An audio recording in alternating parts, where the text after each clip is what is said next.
This content is for informational purposes only and does not replace professional medical advice. Always consult a qualified healthcare provider for personal health concerns. Imagine walking into a typical elementary school classroom 40 years ago. You might have found perhaps one child with a severe peanut allergy or a persistent case of asthma. Today, that same classroom often feels like a minefield of EpiPens, restricted snacks, and inhalers.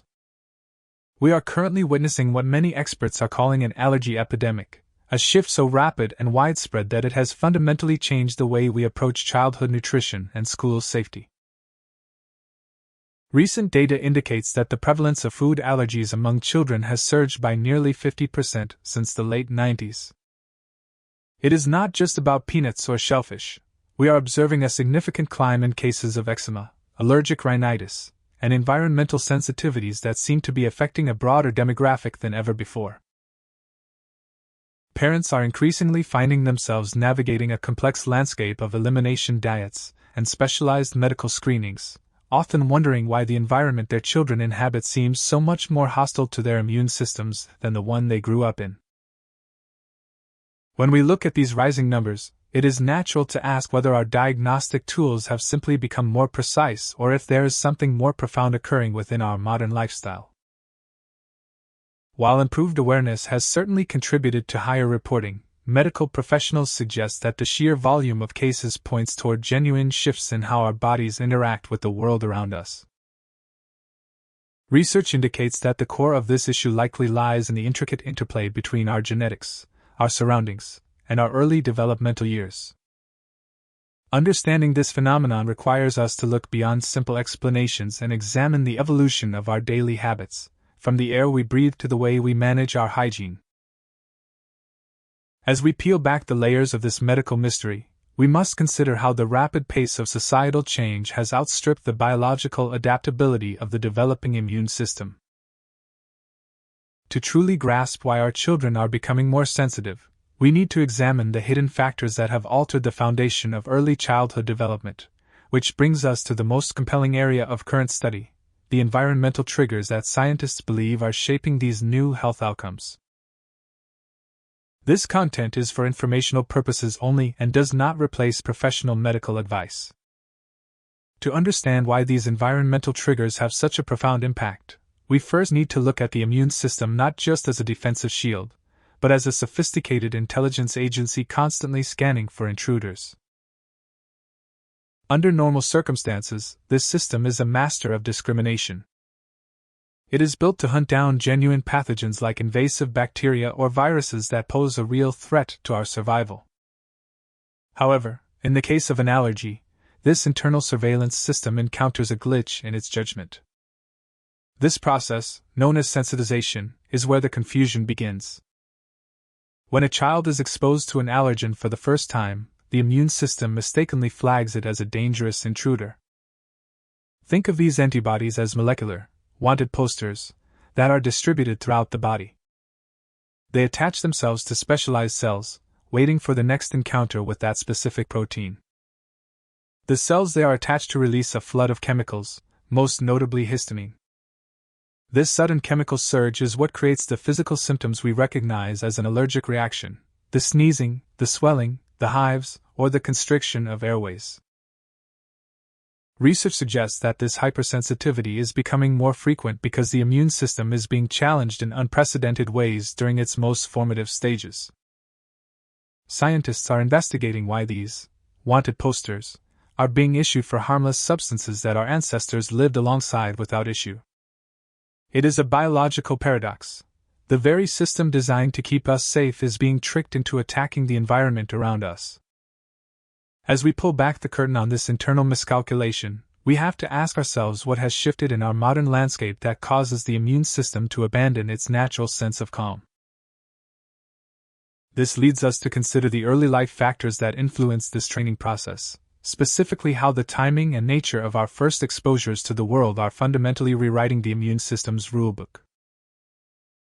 To understand this rewriting of the immune system's rulebook, we must first confront a concept that has dominated allergy research for decades: the hygiene hypothesis.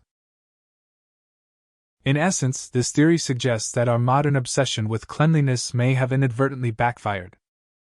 When the environment becomes too sterile, the immune system, bored and underchallenged, often turns its vigilance inward, overreacting to benign proteins like pollen, peanuts, or pet dander. Yet, it isn't just about the absence of dirt.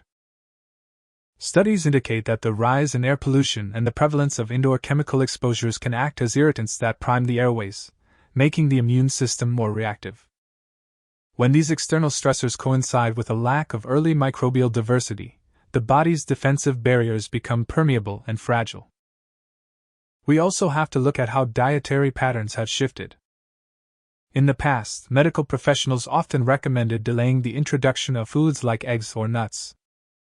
However, recent clinical evidence has flipped that logic on its head, indicating that early, controlled exposure might actually help the body recognize these foods as fuel rather than foreign invaders.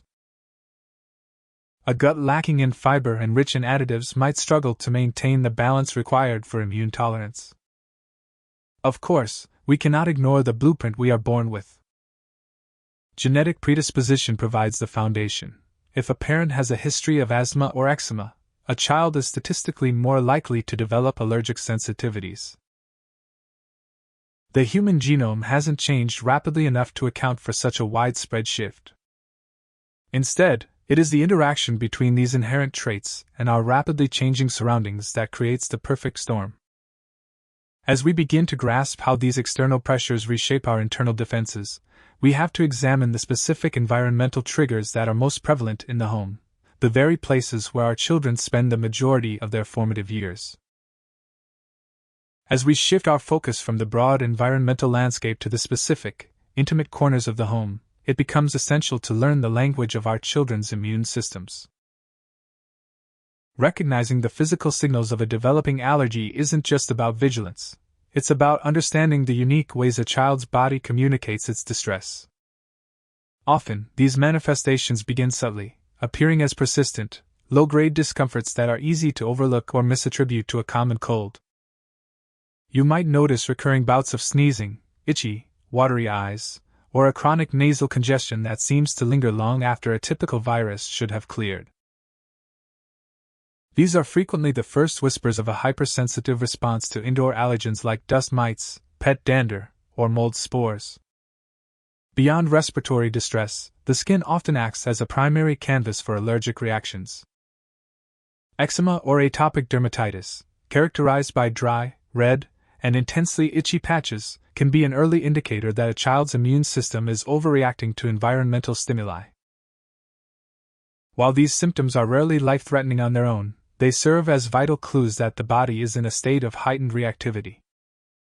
Observing these patterns, noting when they flare, where they appear, and how they correlate with specific activities or rooms, can provide invaluable insights for your pediatrician. However, the spectrum of allergic response can escalate rapidly, moving from mild irritation to systemic crisis.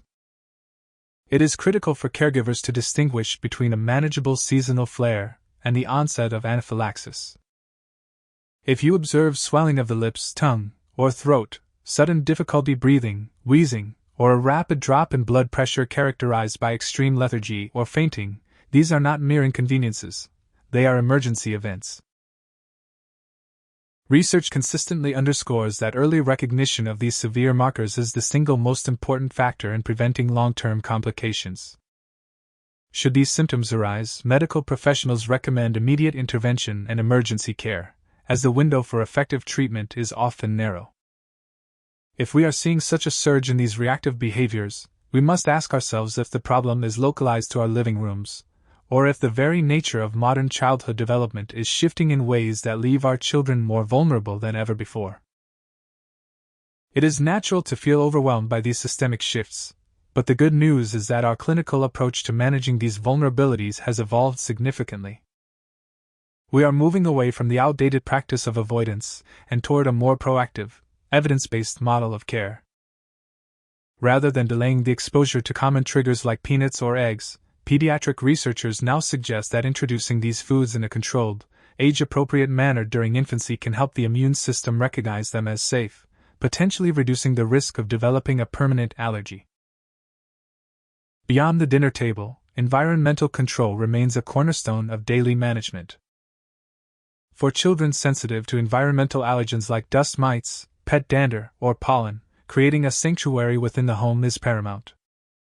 While these measures require consistent effort, they are practical, non-invasive ways to lower the total allergen burden your child faces throughout the day.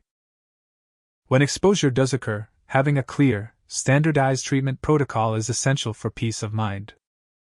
For mild reactions, medical professionals often recommend antihistamines to manage discomfort, such as hives or sneezing.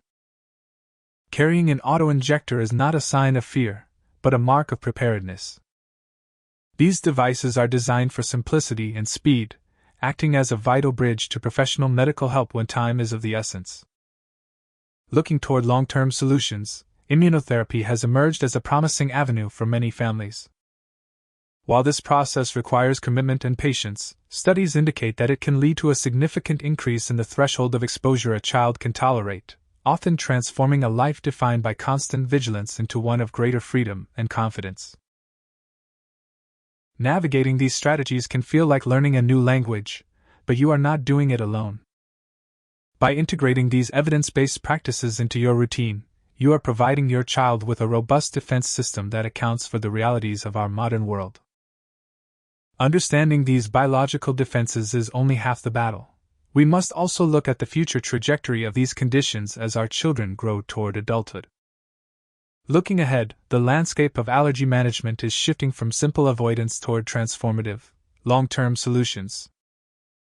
Scientists are currently moving beyond symptom suppression, focusing instead on reprogramming the immune system to recognize harmless proteins as exactly that, harmless. One of the most encouraging breakthroughs is oral immunotherapy, a process where children are gradually exposed to tiny, controlled amounts of an allergen to build tolerance. Simultaneously, we are entering a new era of microbiome research. We now understand that the trillions of bacteria living within our digestive tracts act as the gatekeepers of our immune health. By studying the specific microbial signatures that correlate with healthy immune responses, researchers are developing targeted interventions, like next-generation probiotics and dietary strategies, designed to restore balance to the gut.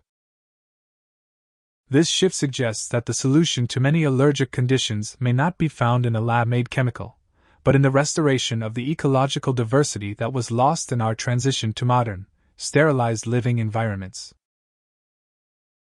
By mapping the specific variations in our DNA that predispose certain children to allergic diseases, doctors are moving toward a model of personalized medicine. Instead of a one-size-fits-all approach, we are nearing a future where a child's unique genetic profile dictates their preventive care plan, allowing us to intervene long before symptoms ever appear. These advancements offer a profound sense of hope, suggesting that the rising tide of allergies is a challenge we are finally equipped to turn back. To summarize the path forward, remember that our modern environment is not an insurmountable obstacle. Focus on creating a home environment that supports microbial diversity, stay proactive in your discussions with pediatric specialists, and trust that the science of immunology is catching up to the needs of your family. You are doing the essential work of advocating for your child's health in an increasingly complex world. This content is for informational purposes only.